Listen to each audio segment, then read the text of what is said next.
Pemirsa, ada puluhan santriwati di Pondok Pesantren Dolokusumo di Pati, Jawa Tengah diduga jadi korban pencabulan oleh salah satu pengasuh pondok pesantren. Modus yang dilakukan adalah dengan menanamkan doktrin kepada santriwati supaya patuh kepada pengasuh pondok pesantren.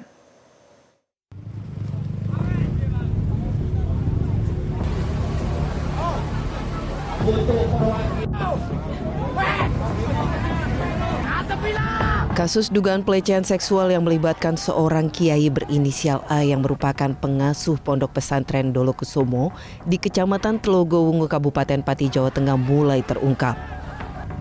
Pelecehan seksual ini diduga telah berlangsung bertahun-tahun. Untuk memuluskan niat bejatnya, A menanamkan doktrin Toriko kepada para santriwatinya. Doktrin ini dengan menyampaikan kepada korban bahwa seorang murid atau santri harus tunduk dan patuh kepada kiai atau gurunya. Bahkan untuk menutupi perbuatannya, terduga pelaku melakukan rekayasa pernikahan santriwati. Dari kronologis tersebut, kita sudah melakukan upaya. Jadi mulai dari mindik sudah kita lengkapi, bahkan saksi ahli sampai olah TKP, dan pada saat ini kita sudah menetapkan juga yang bersangkutan sebagai tersangka. Sementara itu, kuasa hukum korban berharap korban lainnya berani melapor dengan jaminan perlindungan hukum. Selain itu, pemerintah juga didesak untuk hadir memberikan pendampingan psikologis.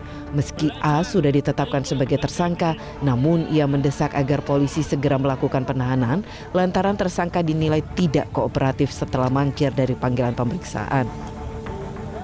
Laporan kasus ini diketahui sudah masuk sejak tahun 2024 di kepolisian, namun tidak berlanjut karena ada penyelesaian secara kekeluargaan.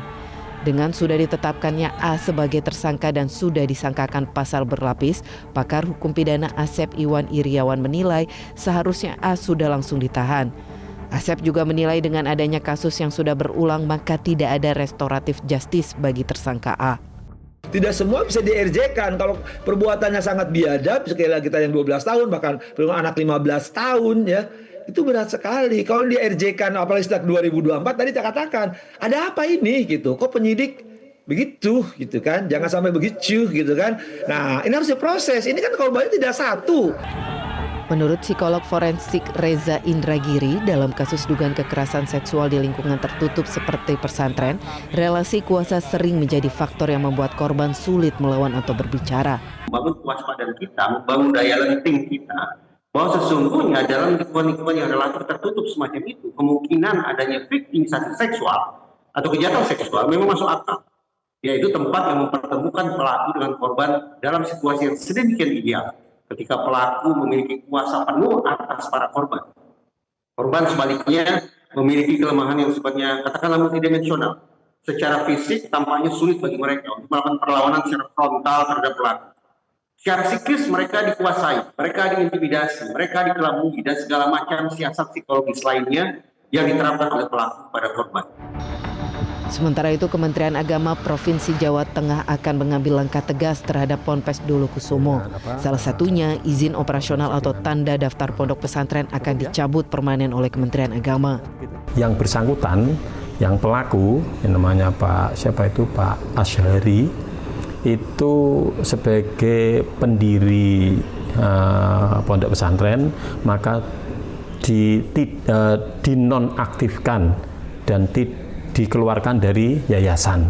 Jika poin 1 dan 2 tidak diindahkan oleh yayasan pondok pesantren itu, maka izin operasional atau tanda daftar pondok pesantren itu dicabut secara permanen. Hingga saat ini pihak kepolisian masih menunggu itikat baik pelaku untuk memenuhi panggilan sebagai tersangka. Namun jika pelaku tidak kooperatif, polisi menegaskan akan mengambil langkah tegas sesuai prosedur hukum yang berlaku. Tim Liputan, Metro TV. Jelajahi cara baru mendapatkan informasi. Download Metro TV Extend sekarang.